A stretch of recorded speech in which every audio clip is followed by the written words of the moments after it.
church held the largest water rally here in the city of Flint. It was the environmental justice rally where Reverend Dr. Jamal Bryant came and pretty much brought the world,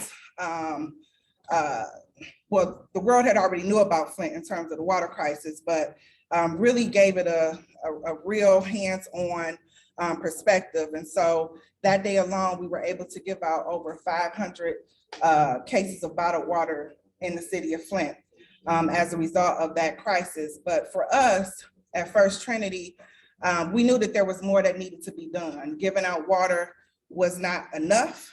And so we saw firsthand, using this particular building as our water station, how the water was affecting people and hair falling out and rashes. And so my husband had the idea of, turning this into a community health center. And it's been a long time coming. But as Sam Cooke says, change go come. Right. And so last year, we were able to receive some state funding to where we could really birth Revive. We have been working behind the scenes for those 4 years, but to really get some programming dollars so that we can focus in on health disparities. And so here at the Revive Community Health Center, our main focus is to address the health disparities in the Black and Brown community, specific to maternal and infant health.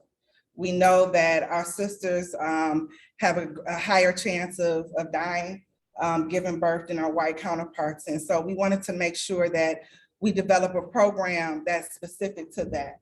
And so we created what is now known as the Revive Village. And the Revive Village is our integrated approach to case management. So the largest FQHC here in the city of Flint is Hamilton Community Health Network. And we are a referral source for Hamilton where they refer their expecting moms to us.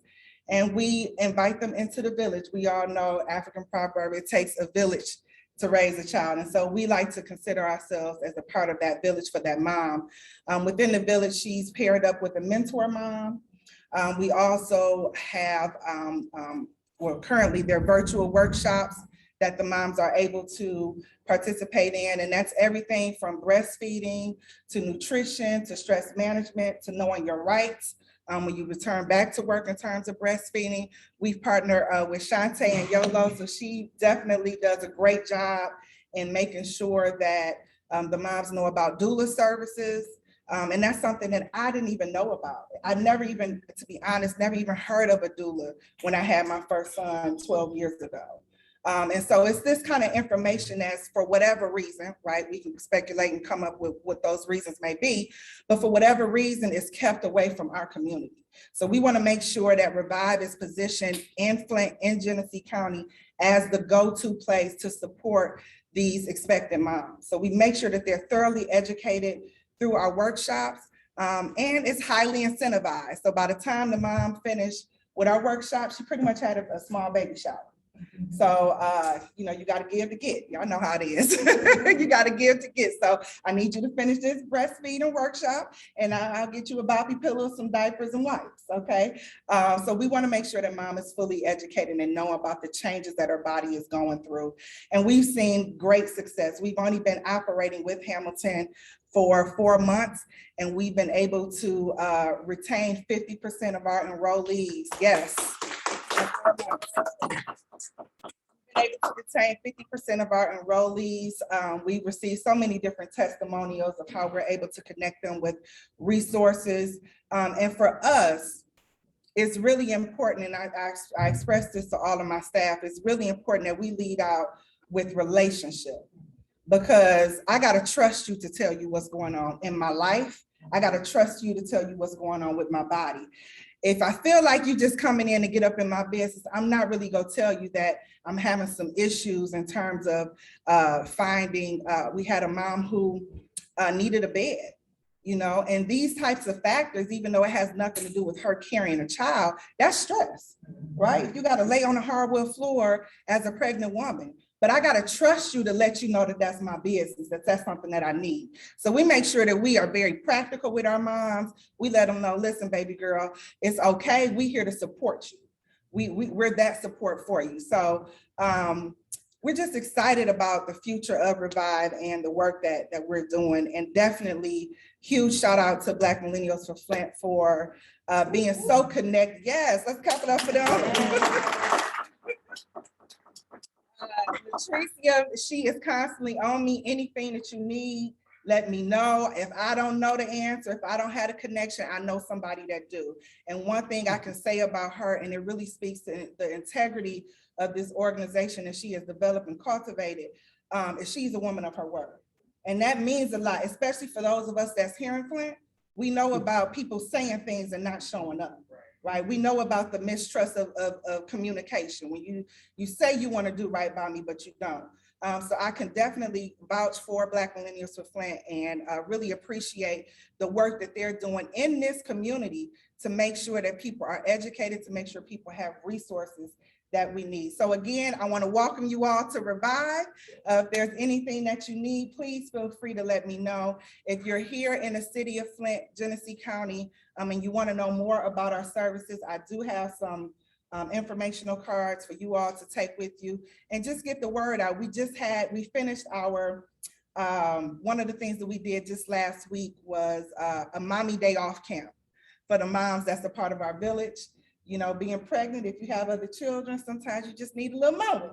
So we did a mommy day off camp for 2 weeks, and our moms that's expecting was able to drop the babies off here. It was set up toys and playpens and everything for the moms. So we like to do community things like that to really show moms that we support them during this time of their life of expecting. So again, thank you all. Thank you, Latricia, for having me.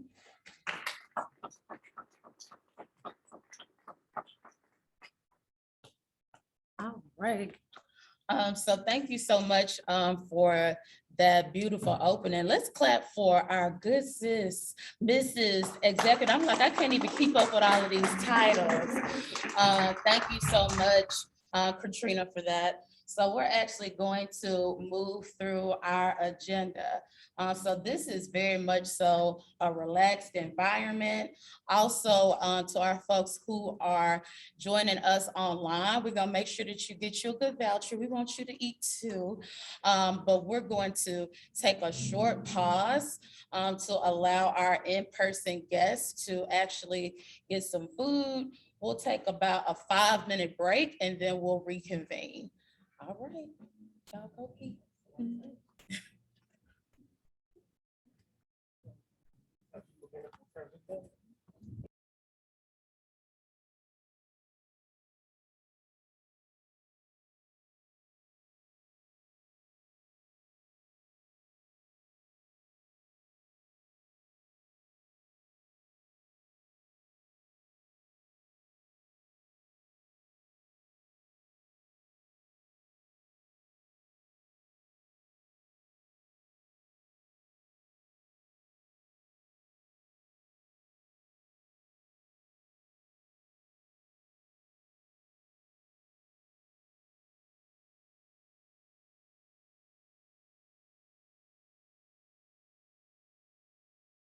And like Tennessee, we have to do more. And it's even not just a Tennessee thing, it's an America thing. Like these stories, and of my story, the stories of my cousin, are the stories of Black women all across the country, which is the reason why you all are here today, doing the work that you do, being the advocates back at home. We got doulas in the buildings now, medical professionals, because we need each other in order to save our moms and our babies. So that's a little bit about me, the work that I'm doing. And I also will additionally say that policy is absolutely necessary. You cannot do this advocacy without bringing the politics in it. We have to register people to vote, regardless of what their political parties are. They have to register to vote, and they must exercise their right to vote to make sure we're putting in leaders who are also going to prioritize Black maternal health and the maternal health of all people, and ensure that environmental justice is at the forefront of everything that we do, because it intersects in every aspect of our life. When we don't have clean homes, clean communities, clean families, a good and clean healthcare system, good air, good water, then everything as a domino effect, everything else falls off. So maternal health intersects with environmental justice. The issues right here in Flint, Michigan with this water crisis intersects with Black maternal health. And so I am passionate about not only saving lives in Tennessee, but I will be traveling across the country and working with you all to bring more knowledge to that. So I would love to open up for questions. If anybody has any questions. Yes, ma'am. First, thank you for your work. I'm curious if you think the preference for C-sections within the healthcare system, the medical system, is because of the cost of it, and while it might be a burden to the women to pay for it, it's lucrative for doctors and the healthcare industry? Absolutely, it's absolutely lucrative.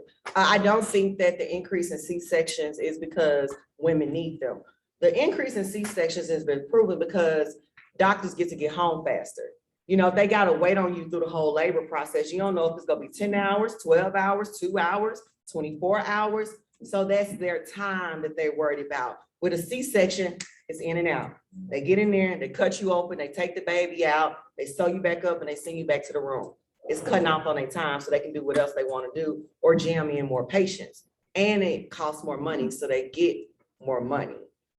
Even though it's a higher liability, you know, they got insurance and coverage with that. So no, I don't think that them making more women have C-sections is because something's like, we need them. It's because it's lucrative for them.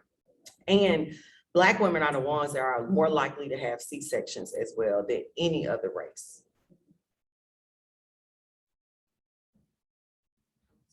Yes, ma'am. So one of my questions is in regards to advocacy for women. So when we talk about, mothers or maybe are pregnant or single mothers, stuff like that, how are we educating women to advocate for themselves in those circumstances? So if their doctor or whomever is pushing them to get a C-section or do something that they're not comfortable with, and they don't have a doula or someone to like walk them through the whole entire process, how are we educating them to advocate for themselves? I think that's the role of the advocacy organizations and those on the ground.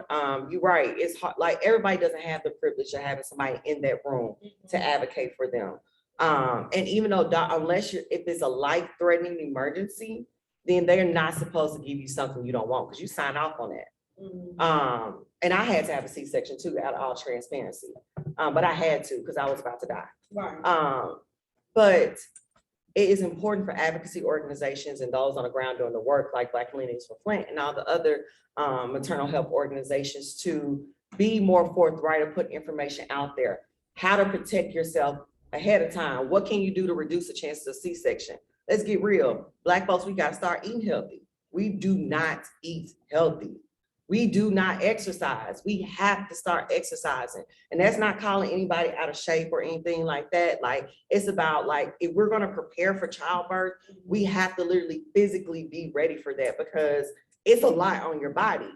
We gotta also ensure that they know like what this process is supposed to look like. Like, our doctor's offices need to go through, we need to start doing more hospital visits and that requiring our doctors to do those visits with us, or at least their nurse. Give us a hospital visit before we go. We got to talk about it in the homes. Like, we're not really even amongst our family members. We're not even having conversations about the birthing process. It was just kind of like, yeah, I had a baby, or it sucked, but that's kind of it. There's no follow-up. There's no, okay, what could we do better? Like, there's no communication. And so I think that that's what we got to depend on folks like us to do it for them. Because if you don't know, you can't say, but we are educated, we know. So we got to get on the ground and do more. And then we got to have policy change because at the same time, we still ain't gonna be able to touch everybody. So we got to make sure that I'm putting in requirements to make sure those things are happening.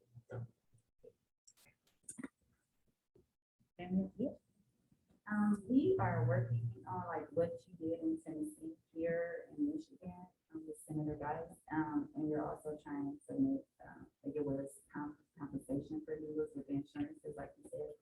Is there something like a blueprint that you share with other representatives, or like, is that something that you use? Senator Guys is great.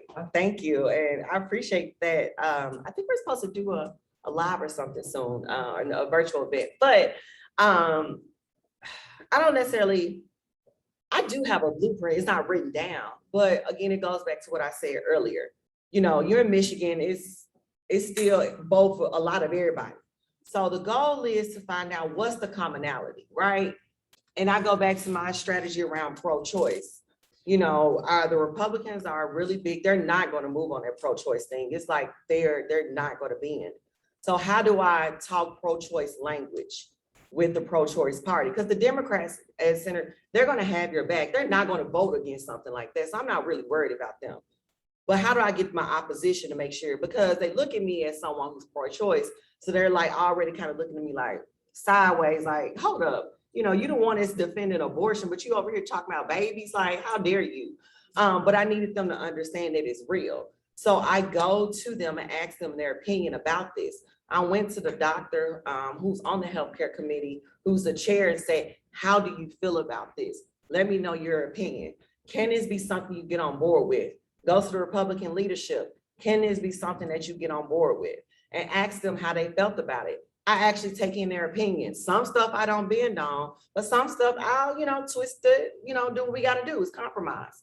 And I was able to like build those relationships. I go to everybody and ask them for their vote. I use my social media to also put pressure. I get the advocacy groups to also do their days on the Hill for my particular bill. So Healthy and Free Tennessee planned the day of action on the Hill when they went to all the legislators who had a vote on this before the floor, asking them for their vote, because it's harder to pass a bill out of committee than it is on the floor. Usually once it gets to the floor, it's gonna pass. So I make sure I check all my boxes, dot all my I's, cross all my T's, and bring everybody into the conversation. And then I'm open about my story and I humanize, the work that I'm doing. And it gets a little easier because they saw it happen to me. Like, I was in committee 2 days before Dallas died. So, which I shouldn't have been working, to be honest. But, so for them, it's like, okay, we know she's not playing either. Like it's a real thing for her. So all of that together is my strategy for how to get bills passed. And that's my strategy for how to get all my bills passed. I don't have the luxury of living in a progressive state where my folks, I can pretty much pass anything. No, I have to ask for permission, unfortunately. I have to strategize my Blackness. I have to, play on what our commonalities. I just can't be me and be all of me. That's just not the world that I live in. It should be, but it's just not. So I just play the game. I'm a legislator. Like, I'm not an advocate. I'm not a regular person. I play the game to get what I need done. So. I just wanted to once again pair what you said. Thank you for your work, and it has really registered with me the importance of politics and policy and participating. Because the example of, yes, there are things that we need to do: eating well, education, living a good life, A, B, and C. But when we're in this color, behaving as if how we're supposed to behave does not guarantee a positive outcome. You could be Serena Williams, right? Perfect diet, paying all this money, but until policies change, that is where you see the real change that affects the lives of all of us. So I should say thank you. Oh, thank you, no problem. You're right. Serena Williams is like, I think one of her stories, one of the ones that kind of like shocked everybody. It was like, this girl is like an Olympian, when it comes to tennis, like probably the most healthiest person in the world. And she had issues, the doctor wasn't listening to her. And she married a billionaire man, white man. Hello. Now, even marrying a white man and being the greatest tennis player in the world, don't even make a doctor take you seriously. And that is the part that's most chilling, because I'm thinking I was elected official. When that happened to me, like how much more powerful do I need to be for you to prioritize or making sure everything is A1? So if they did us, can you imagine what normal folks going through? And then it's been proven, some doctors literally think that Black people don't feel pain the way that everybody else does. Yeah. And so it's like when Black women are saying, like Serena, I don't feel well, I don't know. They probably thinking she an Olympian, she can handle it. She'll be all right. And she about to stroke out. You know, folks about to stroke out. Like, we gotta hold them accountable. And it's just so unfortunate because the medical system is set up that it's really hard. Like getting a malpractice suit now is really hard. That's why I didn't pursue it, because I just felt like it was just gonna make me pissed off knowing that, you know, I wasn't probably gonna get no help or it wasn't nothing gonna come up with. But we gotta figure out ways to, you know, hold them more accountable. And which is why I was trying to pass my implicit bias bill. Unfortunately, the insurance companies and were pushing back on my bill, which is why I got sent to summer study. And surprisingly, the Tennessee Department of Health and many of the healthcare organizations, because they're like, oh, doctors got to go through so much training, like this is another one. So they see Black people, they see other races of people, they see international folks. Like, we all have like different things based on our geographical, you know, where we come from and all these things. So they need to be privy to how to care for these different folks. So, you know, I hate it. It's real. But I do want to end and say, I do think we need to elect more authentic leaders, you know, ones who actually been through something, you know, because we get these perfect patties in office and they can't even relate to the policies that they are advocating on. They come from privileged households. They come from, and nothing's wrong for coming with privilege. I'm not saying that, you know, I would love to, we're doing this work to create a better life for our families, but at the same time, like, you know, let's uplift the women who are bringing their stories to their work and want to take that work into real policy change. Because as one thing I know about women, we feel the things that we legislate or that we advocate for or that we are, you know, out there, you know, pushing for. So I want more authentic leaders like myself in office. Like, I'm sick of these perfect patties. You know, I'm sick of people who ain't never been through nothing. And so when you come to them with a real life issue and I'm crying and I'm talking about what this means for me, they can't understand because they ain't never been through nothing. So just remember that next time you go to the polls, vote for someone who knows what it's like to live your life. Yes, ma'am. What do you mean by summer study? What does that mean for the? I'm sorry, that's a good one. Summer study in Tennessee is when they don't kill your bill, but they send it to, after session's over, that committee will meet and hear the bills that didn't necessarily get passed. They thought it was good, but it was something with it they didn't like. They don't want to kill it, but they want to talk more about it and have more conversations. So you have to request it, and I really need to go back and do that. Where you could bring in expert testimonies, you know, all of these experts go into more dialogue, have back and forth questions about what they want to see on whatever legislation that you want to pass. A good example of summer study is, and I'm gonna say this last story because I'm going too long, is that when I first got elected, I put out a video called in Tennessee saying we got to work on racism in Tennessee. I got punished for it. I was the only freshman to get to pass a bill. So one of the bills I was working on was a bill inspired by that lady, Centoya Brown, the human trafficking bill. I realized she was in jail because the human trafficking victims don't have a self-defense clause. So I originally wrote a bill was saying that if you are human trafficking, you can kill your perpetrator basically if they're hurting you. The DAs and a lot of Republicans like, whoa, wait a minute. They get where I was going from it or whatever, because she just got clemency and was granted by a Republican governor. But they was like this, like they felt like it was a blanket bill to allow killing because you could lie. And so I was hurt. I was like, huh, what do you mean? Like, watch. Who won't want to, if you raping a little girl, they gotta go.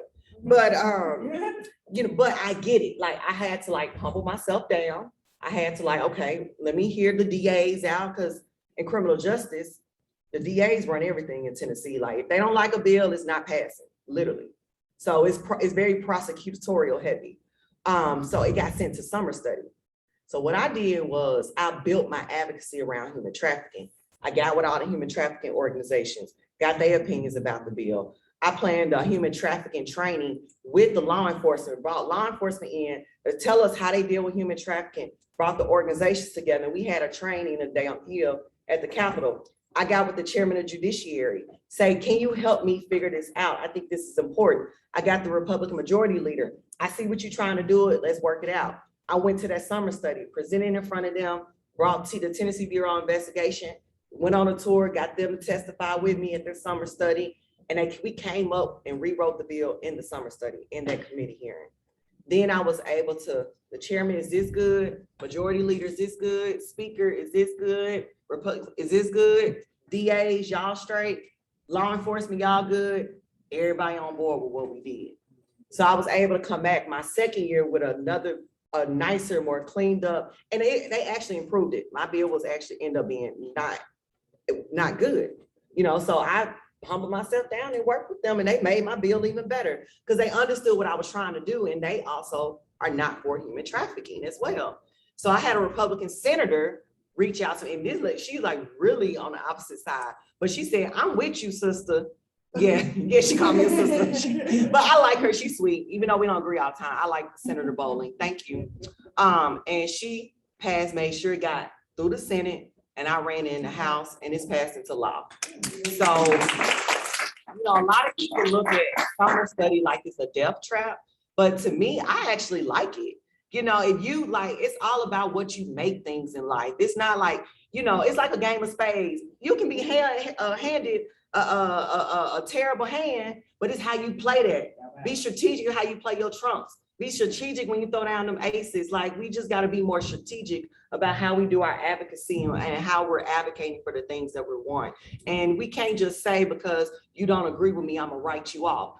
Bring them more into the conversation. That's my strategy. Well, Representative Awesome, thank Lamar, you. we are so happy to have you.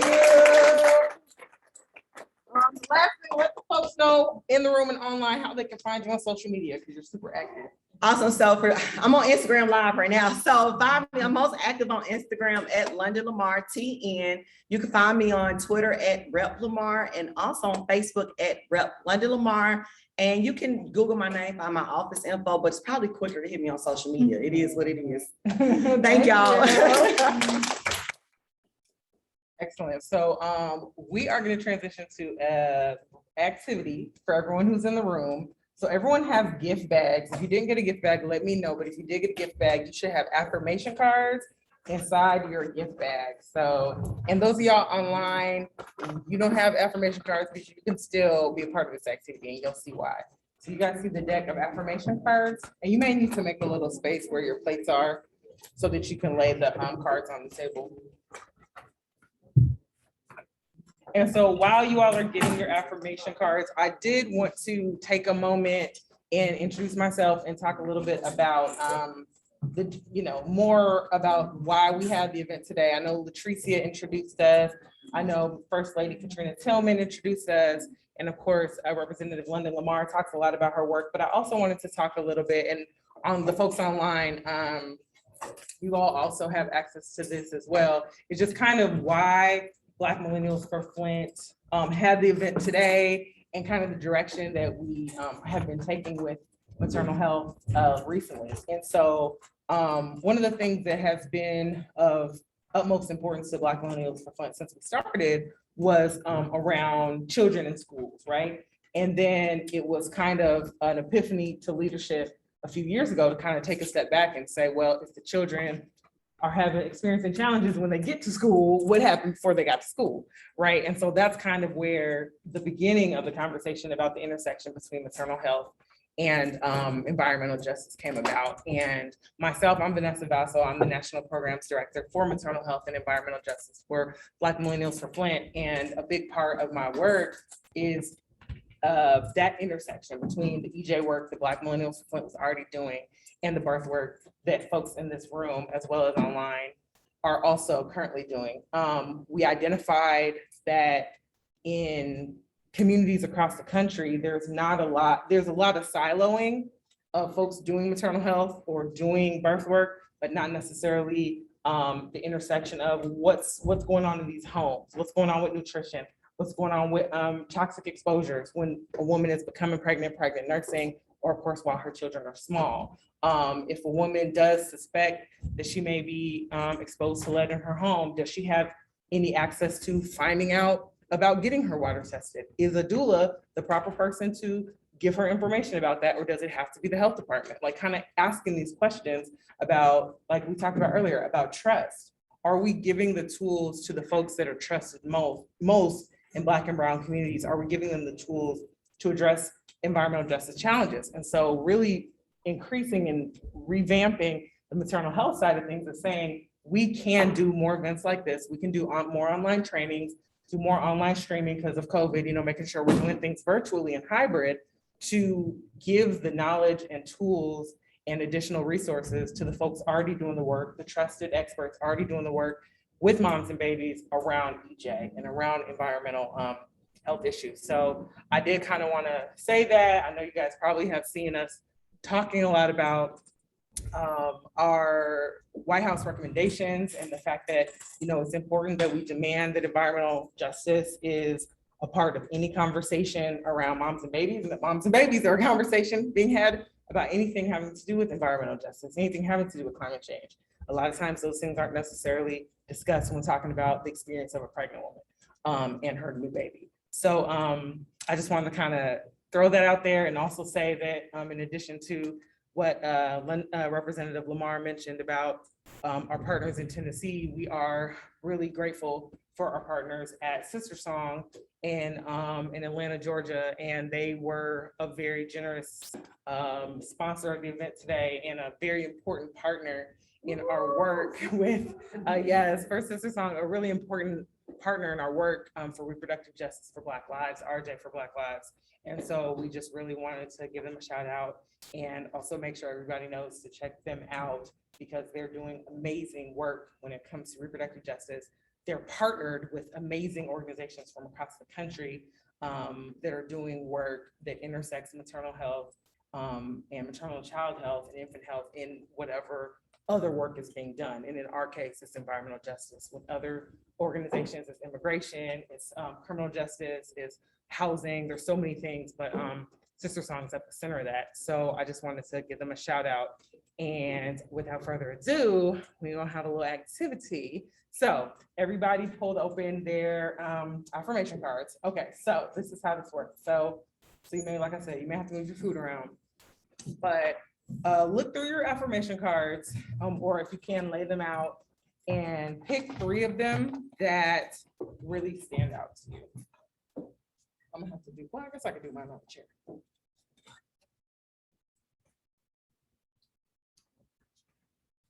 So just put, these are so, aren't these so nice? And this is a wonderful Black woman-owned business that made these. And so I know I want to give her a shout out. Patricia, remind me of, we want to give a shout out to, one more time? Demetria Brown. I want you to say it. That's your friend. All right, shout out to the phenomenal Demetria Brown. Demetria Brown is a African-American and dynamic therapist. And so as a part of her work, she tries to incorporate products for people to use ongoing to maintain and cultivate healthy mental health practices. So shout out to Demetria. Y'all can follow her on Instagram at Demetria Dominice. And she's also on Facebook at Demetria Dominice, the empowerment expert. Okay, I love that. Thank you. Demetria, P-A-M-E-T-R-I-A. One more time. P-A-M-E-T-R-I-A.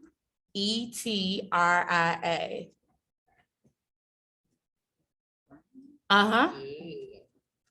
There we go. I'm like, it's probably just one. So yeah, so look through. So you're gonna pick 3 that really stand out to you.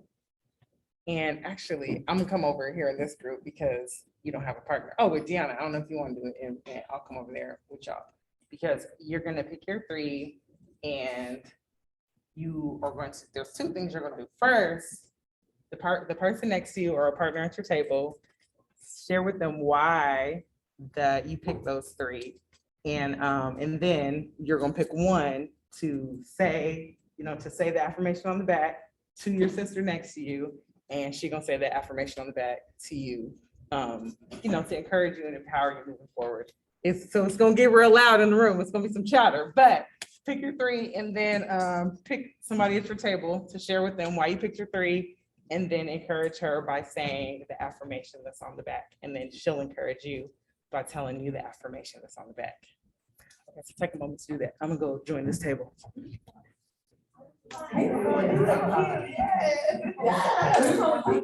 like, I have nothing right now. Right. I got a lot of stories. I'm about to die. Okay, girl, too. Take my favorite. Oh my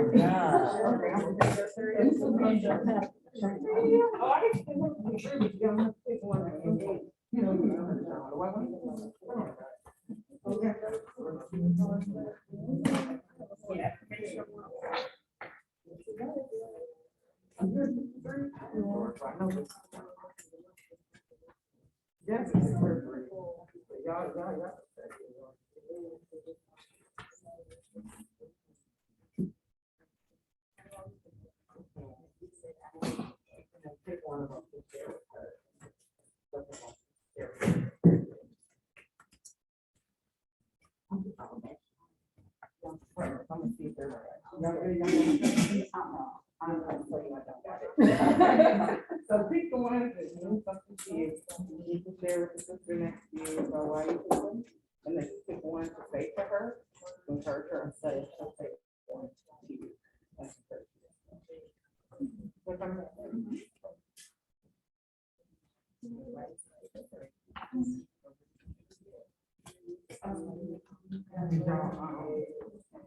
I know I said a whole lot of times. And then share something that you, why you think that is not such a same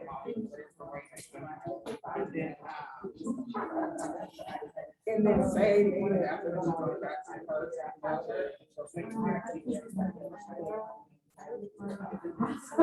That's a bad. Well, there's no wrong way, no right or wrong. I've been really shocked.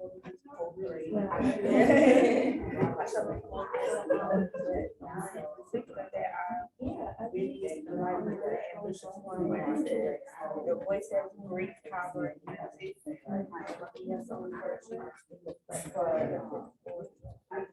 Don't always advocate for ourselves.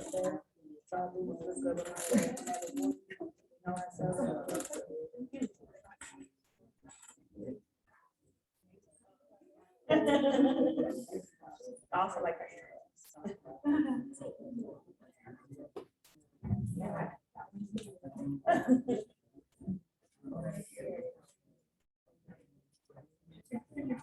A lot.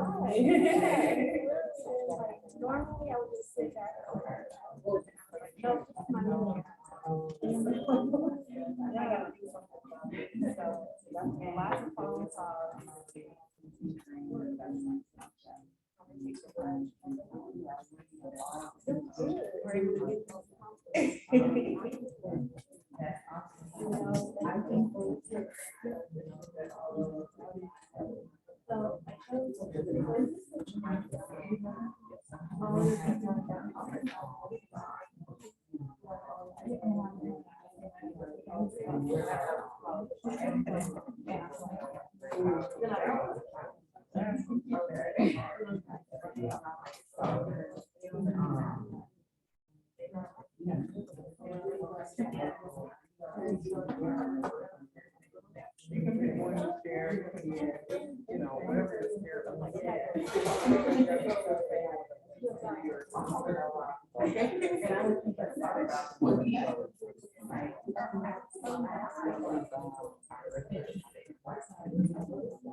Okay, so the folks that are streaming, well, first let me charge this laptop. Give me 1 second. Okay, we're back. So for the folks that are streaming, I'm just let you know kind of the conversations that are being had in the room. Currently, we all received affirmation cards, which are really amazing. And they have different qualities on them, like bravery, loving, passionate, you know, a variety of really empowering ways to describe yourself or your work. And so what we're doing is we are reading either the attribute or the affirmation to our partner and then talking about why we selected it. And so what I've been hearing in the room are some very inspiring stories, especially from those who either work in policy or work directly with moms, because they're talking about how things like their resilience and their perseverance and their own personal experiences have allowed them to connect with women during their pregnancy or during a time where they need to advocate for them. So for instance, okay, I'm seeing things in the chat. So for instance, I'm trying to pick one. Well, like one of mine was confident, and this says like your light shines from within. And so it's really positive message. And you know, I kind of shared times where maybe I felt like my confidence wasn't where it needed to be, or it was something like, I mean, I'll just speak freely and say being a part of environmental justice was not anything from my past or from school or training. It was just really something that I observed in my community and determined that I couldn't, I mean, similar to some of the guest speakers, like I couldn't just not do something about it. I couldn't just not be a part of it. So finding that intersection with the work that I do with maternal health and putting it with environmental justice definitely leads to my confidence to be in rooms where I can, speak intelligently and confidently about how to be a better advocate for mothers and children in this area. So many people are from around the region. As you know, we're in Michigan, but we have people who traveled from far, Tennessee, Minnesota, Nebraska, of course, the greater DC area and beyond. I know I'm missing some of the states that are physically in the room. And then we had a ton of guests, you know, from nearby who just drove in from around the area, from Illinois or Michigan, just really talking about their work. So that we don't lose y'all, I'm gonna kind of gather everybody right now and then get maybe a couple of people to share on camera about the conversation. Some of the conversations are kind of intimate, so we'll see who wants to engage, but just give me 1 second and I'm gonna get everybody together so you can hear a little bit more about this activity. And I'll say the last thing I'll say before I bring the group together was, I know Latricia mentioned the young lady that provided us with these affirmation cards, but there's also the empowermenthour.com. It's probably backwards because of the camera, but this is her card. I have a feeling, am I on the wrong camera?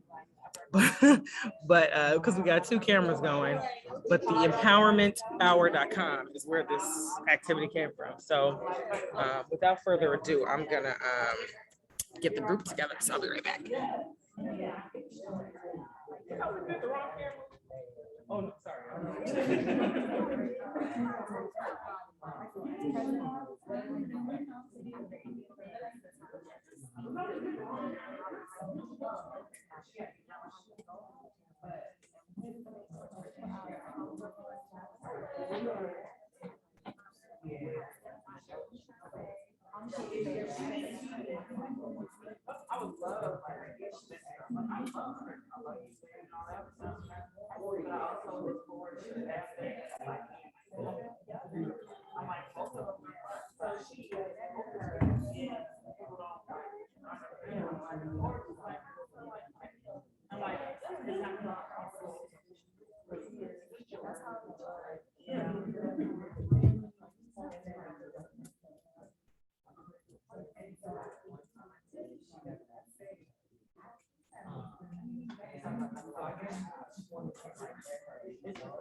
Okay, come on, Jack.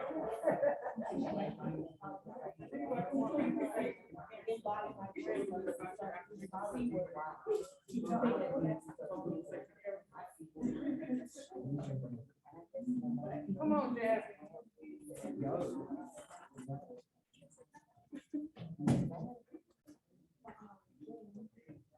All right, y'all. So we are gonna have a couple of our sisters share which affirmation they chose and why it's important not only to them but to their work. Who wants to go first? I don't know why I'm in the middle. Which one should you choose? Okay, about the same. Good. Well, my name is Lauren. I am a part of the Black Maternal Flint, one of the co-managers for the alumni network group here. And one of the affirmations that I chose was your voice has great power and use it. One of the things that I'm always dedicated to is advocacy for Black women, making sure that we're able to talk for ourselves, speak for ourselves, anything that we have to do, that we are encouraged and we have the space and place to do that. So that's why I chose this affirmation, to encourage other Black women to continue to speak up for ourselves, speak up for other people. And yeah, that's what I chose this one for. Thanks, Go ahead, Jasmine. Hi, I'm Jasmine. I am also a member of Black Millennials for Flint. I'm a second year lead prevention ambassador and one of the first EJ griots in Flint. And I chose Trust Yourself. I chose this one because although I've done a lot of things in my, professional or academic life, where it was easy to trust myself, I feel like in my personal life and as I'm, now in the real professional world, I've had a harder time trusting myself and believing that, the work that I do is meaningful, that I can actually accomplish things. So I've been on this journey of just putting myself out there, trusting myself, and encouraging others to do the same. Thank you, Jasmine. Anybody else want to share before we transition? And if not, you know, if yes, come on. Yay.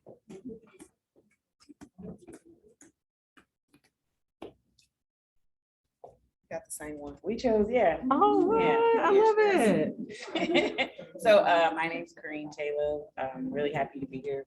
Appreciate the invitation. Spoke with London and we both chose the same one. Let that shit go and forgive yourself. Yeah. Yeah. And well, in our conversation, I just shared my struggles with not having good relationships with my parents and you know, just the how that impacts, you know, where you are and even the things that are going on today and kind of learning to let that go and forgive, not so much for them, but for yourself to kind of have peace around things. And so it's a challenge, you know, so much of who we are as adults is because of what's happened to us as children. And we, a lot of those traumas and experiences are ingrained and show up in our lives. So working on that to let it go, and to forgive yourself, to find peace. Amen. So, that was good. I said that because I feel like when I think about just trying to struggle through depression and mental emotional health over the last couple of years, like, you know, I get mad at a lot of the people that cause the most harm to me or put me there are the people that I've helped the most. And so I am pissed off. And, you know, I have not found it, not even trying therapy, you know, I have not found in my heart to forgive any of those people. And I do feel like my inability to forgive a lot of people who've hurt me is the reason I have not been able to progress even further forward. And to this day, even right now, I still don't find in my heart to forgive them right now, but I understand that it is holding me back. So I'm trying to figure out at what point am I gonna decide to forgive people. It ain't right now, but I know that it's something I must figure out how to do it. But I want to be transparent that I'm just not there yet. Yeah. Thank you, ladies. Okay, everybody got that one pulled out.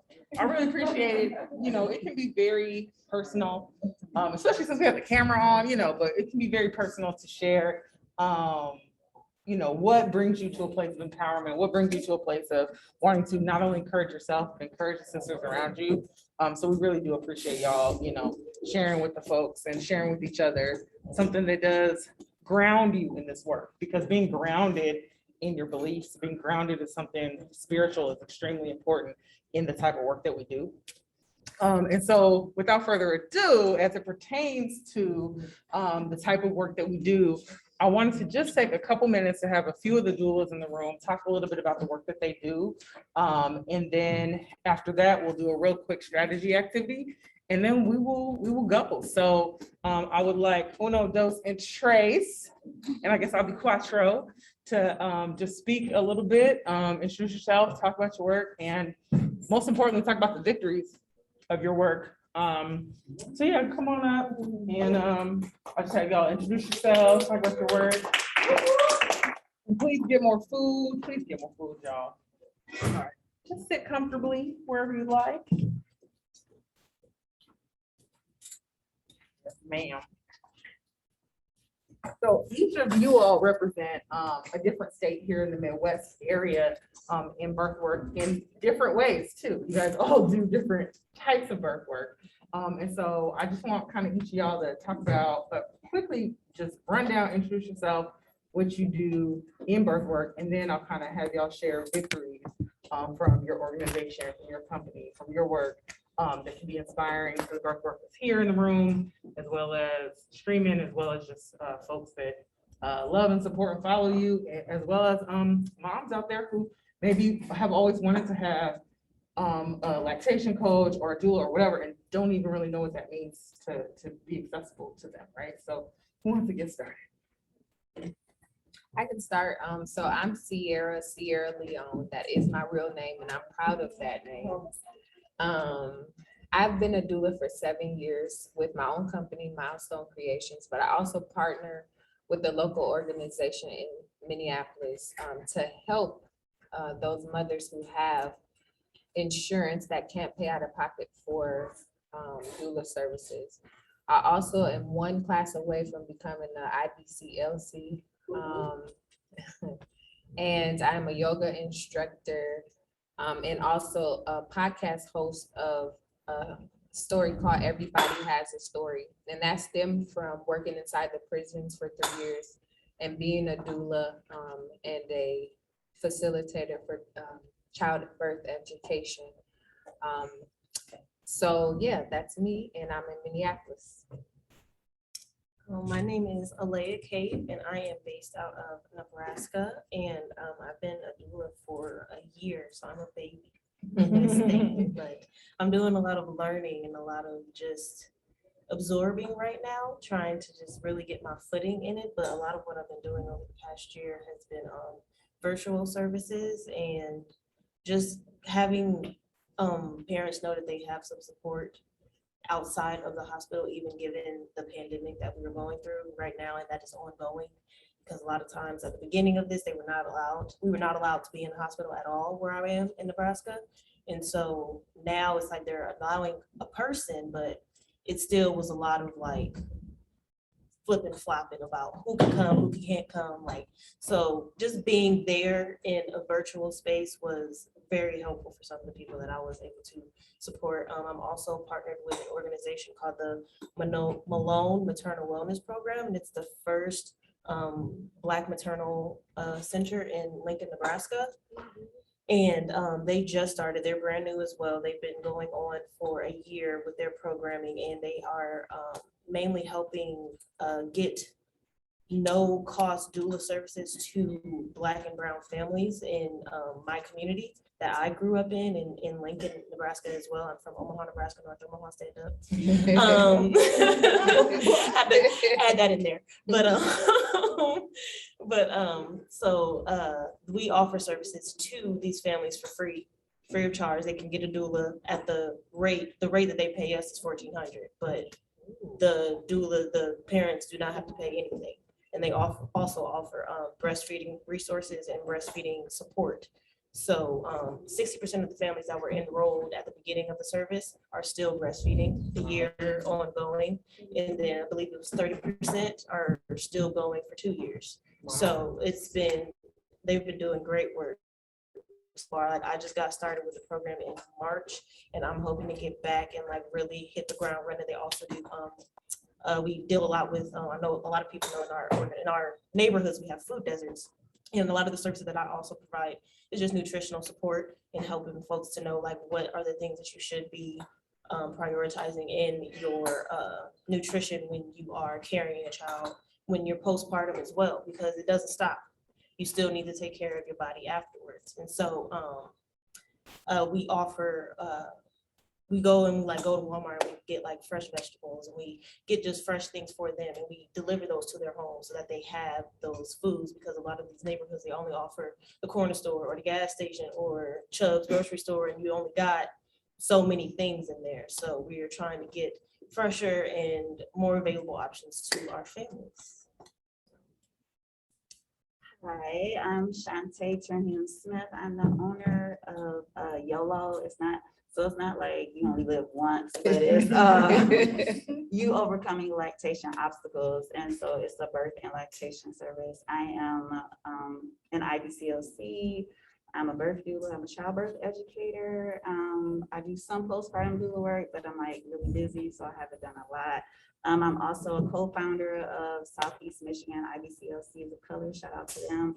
I'm originally from Detroit. What up, though? And since you shouted out, I had to do it. But I have lived in Flint for 18 years. Thank you to my husband. And the work that I'm doing, I've been serving families here in Genesee County for like over 8 years.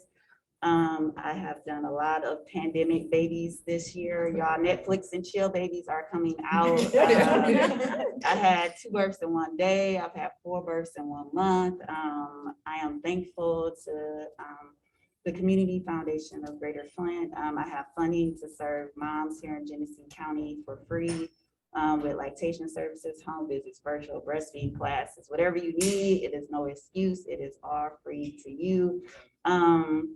I received COVID birth relief funding for doula services, telehealth support. I have been really blessed during the pandemic with funding to support families. What else was I going to say?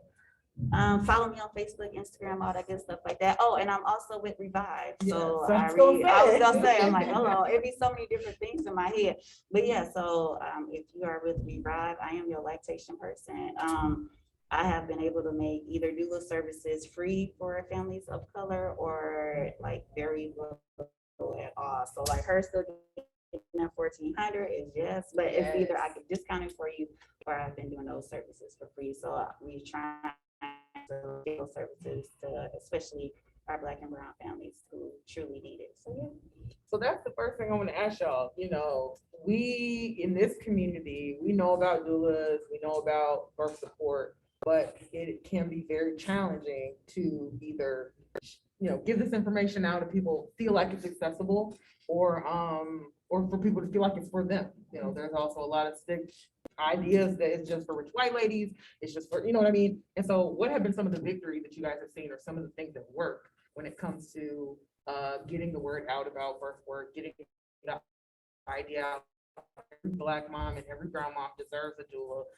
Every mom should have one, but that, you know, that idea that this is for us, this is for our community, especially in places where maybe there aren't a lot of doulas, like in Nebraska, it's not a lot of Black doulas, but you're there doing your work. So you said 5 of you? No, like literally, like I can Okay. count on one hand. Well, I'm gonna let you answer first. Well, how does it work with 5 Black doulas being in Nebraska? How do you make that work, getting the word out? I would say right now, like our biggest thing right now is getting the word out, is outreach and trying to let people know what we are doing. And what I've seen a lot that a lot of my counterparts and I would say coworkers, I guess, are also doing is just social media. Like social media has been huge over the last like year and a half with getting the word out with doula work.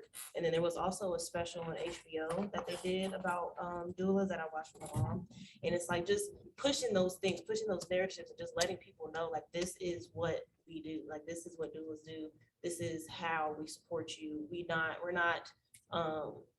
We're not trying to override your birth. We're not trying to tell you what to do. We're not trying to serve any type of agenda. We don't have an agenda to serve. The agenda is you. Right. We're trying to help you. We're trying to, in essence, get you to advocate for yourself at some point too, as well. Because it's like we're here to support, but at some point we can't always be there. Sometimes, especially like now with COVID, it's like you're talking to your doula on FaceTime. You're like, hey, can you talk to the doctor? Can you tell them? Like, it's like, but sometimes it's like we're just empowering you to be able to know how to best serve yourself if you get into a situation and there is no one else there to help you. So yeah, I would say the main thing right now is really social media. Like social media has really helped me get the word out, because I know there's so many people who I post things and they're like, I had no clue what this was until you posted this, and I was like, I'm doing something. I was like, something is working, because that's what's really been helping me a lot. It's just all the infomercials. Canva has been my homie, just making all types of things and just vibrant things so that people can like see like, oh, okay, so that's what that is. It's not like data and like graphs and stuff that doesn't really serve the community best. Like conversations going into the community, having things that they can easily see and be like, oh, okay, that is what is really helpful. I see. I agree. Social media, of course. And I will say, like during the pandemic, I think has caused more families to be interested in doula services, because it's like people didn't want to go to the hospital. They were hiring more home birth midwives. It just became like this total push, and more, we were losing Black women like crazy. It was more in the media. So it kind of seemed like the more natural thing for moms to be like, okay, let me inquire, like, what about this doula? Let me figure this out. I like to shout out to the dads. Like, it's been dads who've been connecting their partners to resources, or calling back and checking in, like, I think breastfeeding not going good, and she being stubborn and don't want to call you. Or and I'm like, okay, shout out to you for putting in the plug. And I've had dads who are like, well, if we bring you on as a doula, what am I going to do? And I'm like, no, I'm here for both of y'all. And I had a dad say like, you know what, well, I'm Michael Jackson and you Tito, and I'll take that. So shout out to the dads. I feel like y'all doing y'all thing, y'all being supportive, you doing what you can do, because you know, grandma or auntie can't come into the delivery room right now.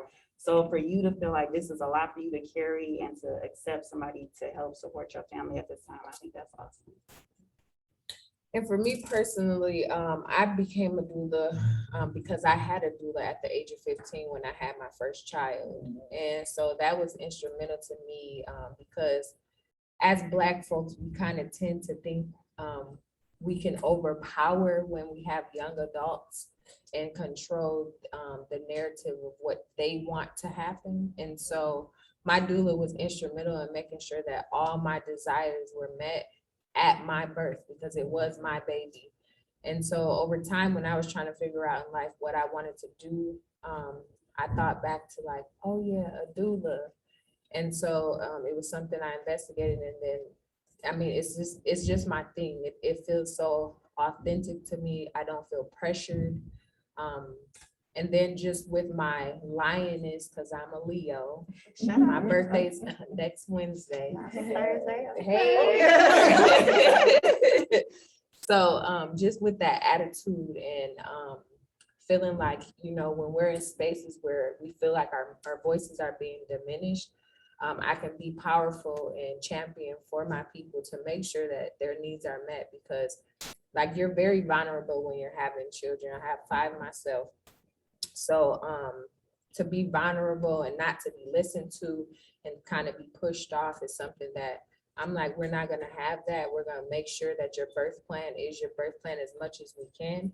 Of course, there's unforeseen circumstances that may happen, but when you have someone that's there to say like, this is what they want for their birth, and even remind them, like, remember you said you didn't want that epidural. Remember you said you didn't want to give up. To just have somebody in that space to remind them that you can get through this. And actually, childbirthing is not supposed to be something that's painful. It's all about the mindset. And so if you get into like yoga, meditation, movement, and things of that nature, you can actually have a painless birth. And so, and a lot of that trauma comes from us walking into the hospitals. We know that when we walk into the hospitals, no one goes to the hospital for fun. And so our bodies react to the sounds, the different people who come into the room. And you know, like if you have a nurse there that may not agree with who you are or your circumstances, or because the dad's not there, whatever their own biases are, that affects your own aura too. And so having a doula be present in that situation helps soften that blow for you, especially in the hospitals. So yeah, that's answered your question. Oh, that answered my question. That was amazing. And I'm really glad that you talked about pain and being painless. And, you know, you talked about fathers encouraging breastfeeding or being a part of the team. I think with pain and with trauma comes fear. You know, it comes, and I think a really important part about the work of doulas is addressing those fears and comforting this woman and her experience. And I think each of you have a really unique audience and a really unique group of folks that may be really positive. The doulas can be positively impactful when we talk about women in prison, when we talk about the challenges with obstacles in lactation, and of course being in a rural community. And so I also just wanted to see if maybe any of y'all wanted to share some of the, like, what really drives you to be working with these moms that are maybe in more, not the easiest landscape. You know, 5 Black doulas, not an easy landscape. All of the policy and red tape and restrictions around working with moms that are currently incarcerated, like those are challenges. And the same thing with maybe women who have experienced lactation challenges. So does anyone kind of want to talk about just the empowering spirit and the resilient spirit around making sure that we serve these women that are often forgotten about, often marginalized, or that society tries to say are not the types of people that should be ideal moms, but of course they are. Well, I remember I think it was Representative, last name again? Lamar.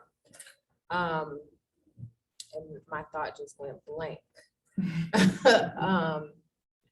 But I do know that if we aren't present in these spaces and in these rooms, just imagine the things that happen, right? And now it came back to me. There's literature that's actually written in medical books about the strength of a Black person. And I know that they're working to get those things out of there, but it talks a lot about how we are more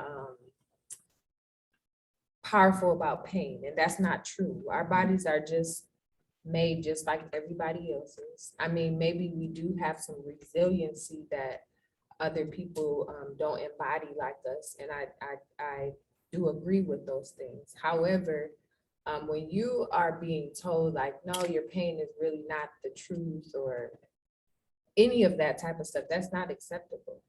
And so I strive to make sure that like every person that I work with, I remember them as if they were my sister or they're my mother or my grandmother. And how would I want them to feel? And that's what brings me back to making sure that they are top priority in those spaces. I don't want to take away from anyone's birthing experience because that's something that lives with you forever. And so if you went in there with the understanding that birth is going to be this way and it turned out this way, it's damaging to you. I can personally speak from my own experience because I've had 4 natural births and 1 unplanned C-section. And the unplanned C-section was when I was a doula.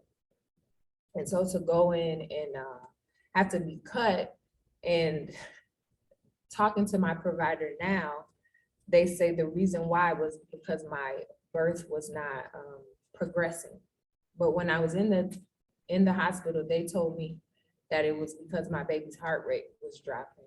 So of course, if I'm hearing my baby's heart rate's dropping, I want you to hurry up and get him out because I want him to survive. But how is the paperwork saying one thing, but the situation was a total opposite? And knowing myself and how long I birth, it's a longer period of time. So going forward, when I have more children, I'm choosing home birth because I know that in a home birthing situation, they're gonna listen to me. They're gonna let my body do what it naturally needs to do. I know that's not an opportunity that everybody can take advantage of, but I'm also a champion for advocating for myself. And if it's not gonna work, I'm gonna find a way for it to work. So I just say honor those that you serve and those that need help. And remember that there's a reason for everything, and there's a reason why they're saying the things that they need. And sometimes we need to stop being in go mode and just sit down and listen. You're the best advocate for yourself. I would say for me, that was awesome. Yeah. But I would say for me, getting into this work, the main thing, I've always had an affinity for this type of work. When I was little, I wanted to be a pediatrician. I was like 4, telling my parents I wanted to specifically be a pediatrician. And so it's kind of like been something that's like been building. We were talking about earlier, like kind of how like God sends you signals. Like doula work is spiritual work. It's community work, and you get affirmations from the people around you, even when you don't think that you're supposed to be doing what you're doing. And so that was one of the first things, like as I was doing, like I have a degree in biology, but as I was doing that degree, I was like, I like this. I like working in nature. I like doing these types of things. I like learning about ecosystem, how things work, why they do the things that they do. But then I was just like, but there's something else. Like there's something else I need to be helping people. I was like, I need to be helping the people. Like I can help save the environment all day, but the environment is gonna be here. The earth is gonna be here for billions of years. My family and my community is not. Like I want to help them now. So that was kind of like building in me more and more as I was in college, more and more as I was seeing what was going on in this country and how they were trying to push this legislation and how they were just trying to like really just override a lot of things that we have been fighting for since the 40s and 50s. And they were just like seriously trying to like roll back things like pro-life and all these things, like just trying to roll back so many things. I was just like, this is getting ridiculous. And like, I just was like, I have to do something else besides what I'm already doing. And my best friend got pregnant, and that's my goddaughter. And so I was just like, that was kind of what pushed it, like completely pushed it. And I was like, yeah, I'm about to take my doula training. I was like, I'm gonna do this. I was like, yeah, you know, about to be in the hospital by yourself. I was like, if I can be there for you and help you or like talk you through things, 'cause that was her first child. And I was like, I need to be there for you in some way. So I did it, like I streamlined that as soon as I heard about her pregnancy for real. And my mom also, she had a traumatic pregnancy with me, and that's the reason why I'm an only child. And she had a C-section, very similar situation with you. And they told her that my heart rate was going down, and I wasn't breathing, and da da da da. And so she was like, "Yeah, get her out." But initially she just wanted to push me natural, no epidural. She just wanted to go for it. But they were just telling her that it was an emergency, we have to get you out. And like taking the trainings now that I've taken and having the conversation that I've had with my mom, just kind of as like a spiritual, like growing and learning and healing type thing. I was just like, I've learned, I'm like, so heart rates go down when you're experiencing a contraction. That's a very normal thing.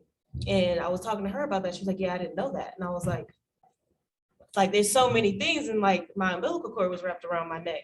And she was like, yeah, they were saying that you couldn't breathe. And like, they had to get you out. And I was like, you know that a lot of times, majority of the time, sometimes in birth, the umbilical cord is wrapped around the neck. And a lot of times, if it's a midwife, they will just, as you're birthing, they'll just take it off. And it's like, you can't say I'm not breathing because I'm still connected to the umbilical cord. So regardless, I shouldn't be breathing anyway, because I'm still in the womb. Right. So like, you think you hear these things now, and it's like, y'all really just pull the wool over people's eyes to get them to do this C-section. And like, I was having this conversation with my mom, and I was just like, I'm so sorry, Mom. And it was, right now, it's kind of just been, it's been really healing for me and her. And that's a lot of the reason too why I'm continuing the work, because I feel like it'll just be healing for me and for my, like, I did show that me, I'm going through an hour birth experience, then I can have better experiences moving forward for my family. Right. So that's been a lot of the reason too why I've gotten into this doula work. It's healing for me, and it's healing for the community, honestly. But yeah, that's it. A lot of what they said. Like, it's definitely spiritual. Like, I've been in moments where I've had to like try to like blink myself from not crying. Like, seeing a dad cry is like, it always gets me every time at a birth. But I had my third one in the ambulance, and I basically had to coach myself because everybody was freaking out around me. So I was like, I can do this. Like, I felt empowered. Like, I did this. Like, I had her at the back of the ambulance in front of the hospital. So it just became like more of a passion as far as like with the lactation work. And then like, it just seemed like they go together so well. And I think it took like my second birth, I heard a mom say like everything that could go wrong at her birth went wrong. She still ended up delivering vaginal, but like stuff even went wrong after delivering the baby. And she was like, don't let me die. And that like stuck with me. And that's why I be out here tired. And I still grind to make sure like I'm there to support those mamas because they need it. And she needed that reassurance in the moment. Like, of course, I'm not supposed to tell you, like, we're not gonna let you die. Like, cause I worked in a hospital and know, like, I'm not supposed to make you these promises, but we're gonna do everything in our power to make sure you get to the other side. And that's what I go into every birth. Like, I want it to be like something you remember, something what you wanted. And I always be telling people like, and I'm gonna get you to the other side, like way or the other.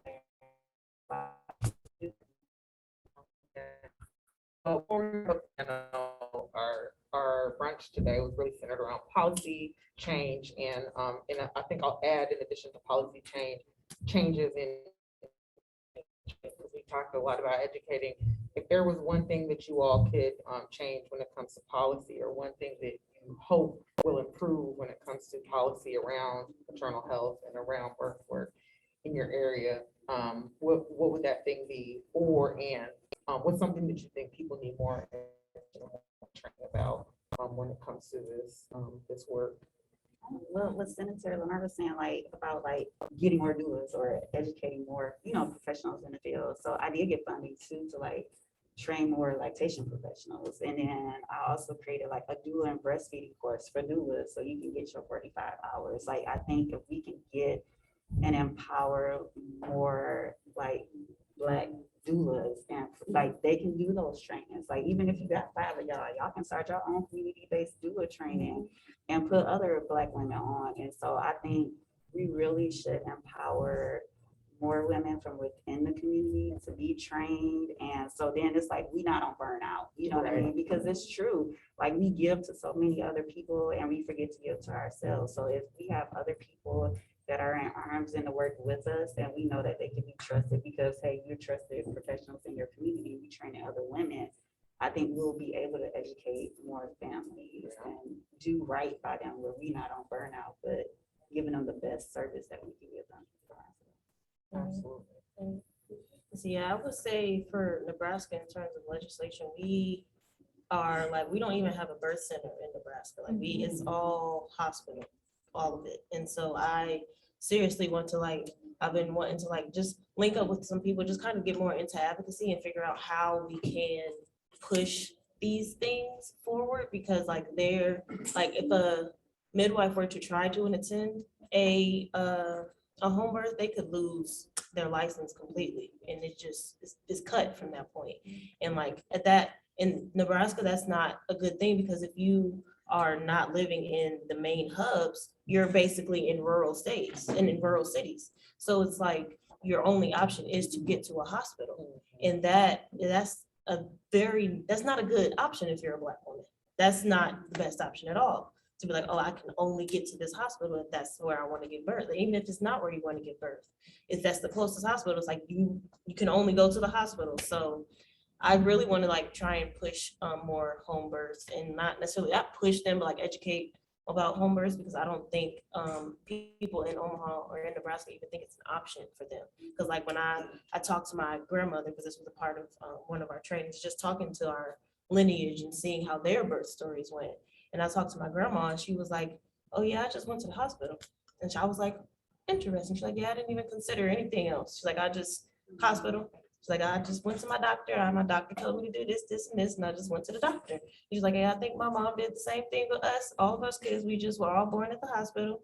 And she told me which hospital. And I was just like, it's not sad, but it's kind of just I feel like it diminishes a African-American birth, in my opinion, because we're very natural people. We're very homeopathic, holistic people. So when you X off that option completely and say you have to go to this doctor, this white doctor that you ain't never seen in your life, that don't know you, don't know your family, don't know nothing, but they gonna handle your baby, it's that's just not okay to me, to have that be your only option. If that's what you want to do, fine. But if that's your only option and you can't go elsewhere, that's just not okay. So I would definitely want to do more work with that in Nebraska, because they definitely need that to be an option. Well, in Minneapolis, there is, as I know, only one practice that can bill for insurance for babies to be born with doulas present. And so they've come up with their own system to be able to do that billing portion. So personally, I have to go through them in order to take on more Black and brown bodies. And that's intentional for me. Although the rate is, not the best rate, which is why I'm a hustler from all different aspects, because I got to make my money work, right? It would be instrumental for us to have that same access to be able to do that billing as well. So if legislative could change that and make it so that us as doulas can maybe get an MPI number to be able to bill on our own, then we don't have to go through third party. Although the place where I work at, I'm very thankful to them because without them as a opportunity, I would not be serving as many Black and brown bodies that I do, because the women just can't pay for it.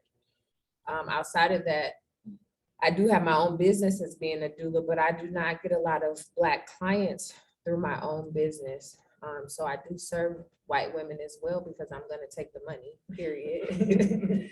But we just need more opportunity and availability to pay us for our services and at a rate that is a good rate, you know, not where I have to take on 4 and 5 clients just to make it possible. And that's where I'm at with it right now. I'm doing on-call work. I'm taking clients typically around 2 to 3 clients a month on top of doing my own stuff on the side. And so I do want to continue to be my own boss. And that's another thing too, beginning next year, I will be a trained doula trainer through the National Black Doulas Association. And so again, that's something that I had to come up with the money on my own to be able to do that. But I feel like that's another source of income that will be able to help me, and then also to be able to train other doulas to become Black doulas. So I really want to just summarize that, you know, something that everyone mentioned really has to do with access, has to do with quality options, safe options, and equitable compensation. And the reason why this kind of ties into what we are talking about today is the 9 bills that are under the Black Maternal Health Momnibus actually address a lot of those. And so this is a piece of legislation that we support. It's something that we really hope that the Black Maternal Health Caucus and other states support, so that some of these issues that you mentioned, along with a lot of other ones, along with our issues around environmental issues, environmental risk factors with moms and babies, are addressed through both federal and state resources. As taxpayers, we shouldn't be putting our trust in people that aren't thinking about what's best for us. And so that's why our organization, we are glad that the Momnibus is being pushed by Representative Adams and Representative Lauren Underwood and their team, and Vice President Kamala Harris, and all the other senators and representatives that support this bill. But like, having this conversation is kind of a part of showing how in everyday life, actually having policy change can support individual families. Sometimes it feels overwhelming, it feels out of reach, but that's actually not the case at all. So I thank you all for coming and sharing a little bit about what you do. So let's give everybody a round of applause. Thank you all so much. Close us out. All right. Thank you all so much. And thank you. All right, so we're actually going to do one vigorous activity before we close out. Can I get everybody, this is what I used to do when I was a teacher, Krista probably already knows. If you could just stand up just for a minute, Mhm. And just like shake a little bit, because this food was heavy. Wasn't this chicken good? I don't want to sound stereotypical, but I also don't care, but it was good. I'm sorry, virtual people, you didn't get to engage in this delicious chicken. All right, shake a little bit. Okay, you can sit down now. Okay. All right, so before we close out, I do want to leave with a piece of action that you can take back with you. So what we're going to do, and you'll have an opportunity to have a brief conversation at your table. So one of the things that we talk about with organizing, especially as it relates to policy, we like to break it down where people can understand how they can show up.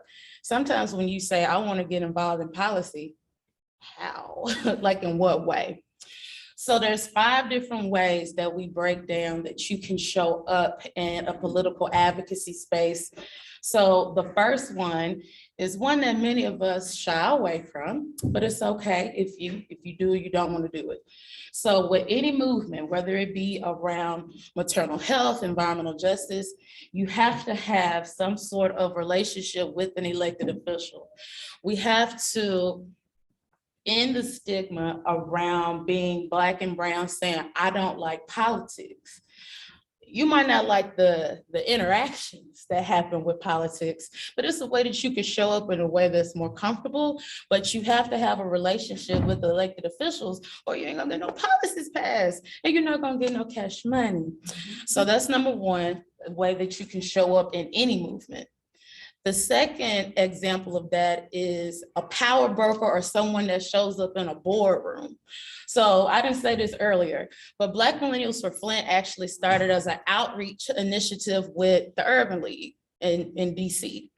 And so the power broker is actually based off of a civil rights activist that we know about, but don't hear about probably as much as we should, named Whitney M. Young. And so what made him so dynamic in the civil rights movement is he was charming and he could engage with some of the most influential, both races, white people in this country that had a lot of power. And so he was able to essentially finesse people to get Black people access to government jobs, get Black people access to resources. You have to have those people in a movement. Now, sometimes we might call those folks Uncle Tom or Aunt Thomasina, but you got to have somebody that is close to that point of influence. Okay, so we got the elected official, and then we got the boardroom power broker. The third person that we have is a community organizer. Everybody is not a community organizer, and that's okay. If it's not your ministry to like plan stuff out, like y'all, this whole weekend, this was a lot. It don't seem like it was a lot, but we have like almost 20 volunteers here, like from different parts of the country. So just trying to facilitate that takes a lot of organization. It might not be your ministry, or it may be.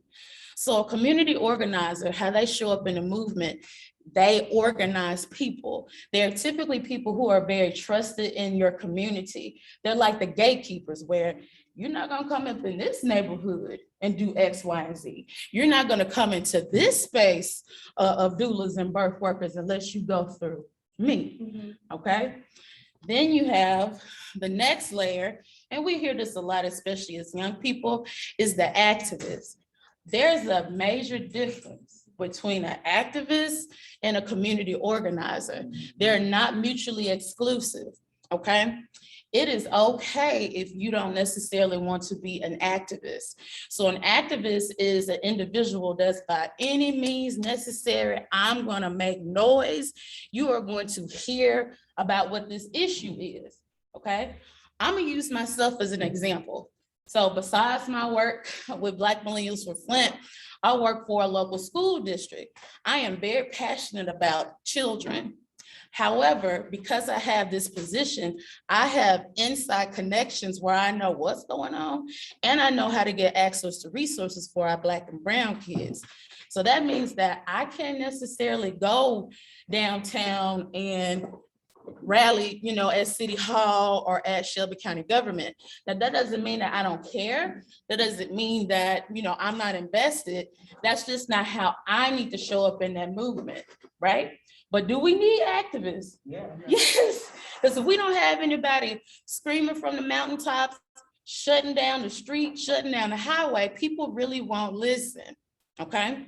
So we got 4. What was the first one I said? Y'all remember? Okay, so elected official, then who else we got? A power broker, a community organizer, activist. The last one, 5, is an advocate. Sometimes, and I'm gonna say this, as Black women, we take on everything. We want to fight for everything. We want to organize everything. You can be an advocate, y'all. You can care about it. You can care about it and be like, yeah, this is messed up. I'm gonna use my social media platform. I'm gonna give money to it. But that doesn't mean that you got to go to 12 meetings a month. You can care about it in a multitude of ways. One, it helps to preserve you for your own self-care, but then also it gives you space to really focus on those things that matter to you the most, okay? So what you're gonna do is you're gonna think about those 5 types of people, the 5 types of ways that you can show up in the movement. And the movement exclusively for today is, as we talk about maternal health, as we talk about reproductive justice and environmental justice, how can we show up? How do we want to show up? Talk about how you would like to show up. Talk about why. Probably gonna feed after each other, off each other, and then we'll debrief and then we'll wrap up.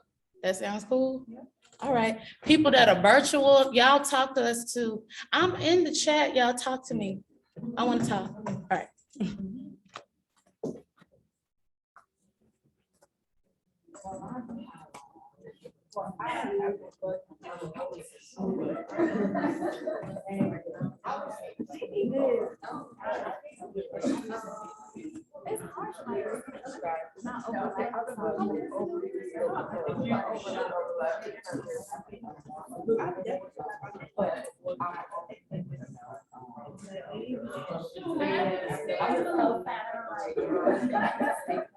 I'm always trying to sometimes they go alongside and what do I try to then but so I think that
that's why at the table, how to make sure that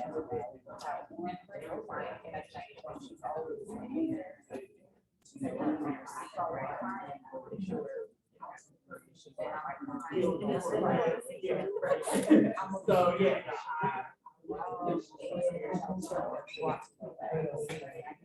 Right.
All right, I know y'all deep in conversation, so we still got time with the tribe today after this party, this after party.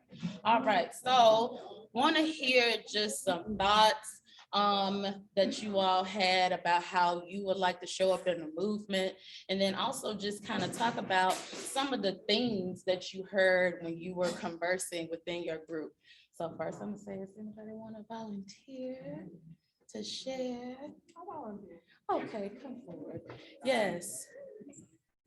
Madam Vice Chair. Hello, everybody. I'm Karis, Black Millennials for Flint Vice Chair. At our table, one of the concepts that came up a lot was the overlap. We either felt like at different stages in life, we had identified with some of the 5 positions, or how those things informed where we are now.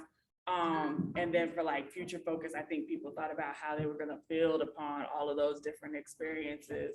We had a lot of mixes of power brokers, activists, organizers, and while we were each able to choose like our future focus, there was like one area that we could all say, this is like the direction that I want to intentionally move in for our each individual way that we would use our own power and influence.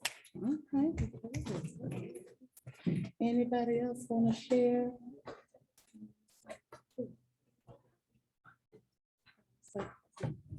Right, I'm like, I'm gonna have to go back to old school. Okay, hold on. Okay, so this is not me like really sharing what we talk about, but I did want to raise this as part of us talking about policy. So. Can you come up with something? You cute. I'll take that since you Okay. said.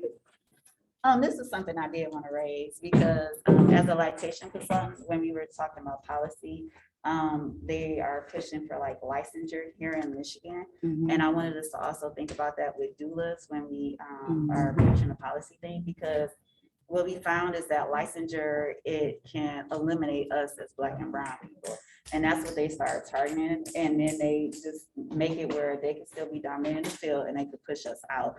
So I want to make sure that that's something that we're really mindful of when we push for policy. And if we do push for licensure, that is including us instead of excluding us. So I just want to raise that point.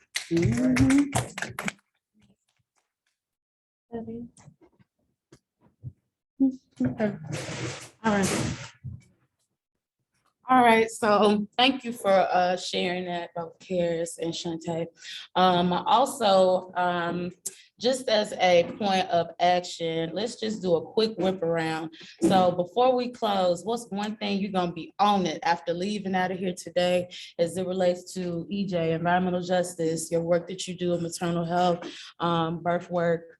What's one thing that's tangible that you think that you can do like Monday? Look into becoming a doula. Oh, okay. Like the doors of the doula. Open. Yes. Okay. All right. Anybody else? What's something you could do Monday? Like I'm ready for it. Okay, Representative Lamar. Do more to openly communicate, more effective strategies than your policy change. Yeah, I like that. Especially like kind of like coinciding with what we just did, like kind of learning how we can strategize based on our own talent, strengths, and how we connect it. Anybody else? What's something you think you could take away? Yes. I'm gonna familiarize myself with the doula requirements and training and all that. Yes. Right. Okay. Yes. I think Monday, I would like to take some of your steps to getting legislation and going. Woo!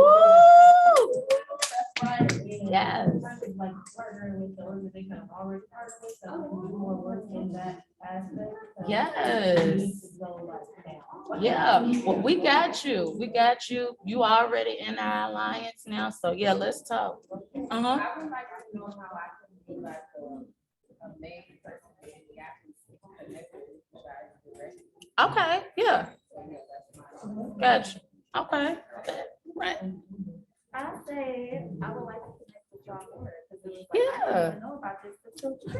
I know.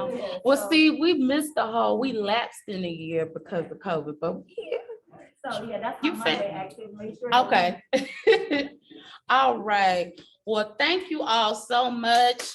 To those who stuck around with us virtually, because you know that's the hybrid environment, y'all. That's tough. So shout out to Sister Song for making this possible, for believing in this effort and this vision to bring together both maternal health and environmental justice. I'm gonna shout my own self out. As a White House Environmental Justice Advisory Council member, we were able to get recommendations to the White House to include maternal health as well as child health, where every agency will have to think through that lens as they think about their programming. That's the first time that that's ever happened. I am the only Black woman of childbirth years that are a part of the WEJAC, so I had to represent for my people. So if you want to also be engaged in that work, let us know and we'll keep you in that circle as well. And with that, you all enjoy the rest of your day and thank you so much for attending. Oh, okay. Everybody want to be in a group photo? We're gonna do group photo. Thank you. Oh, yeah.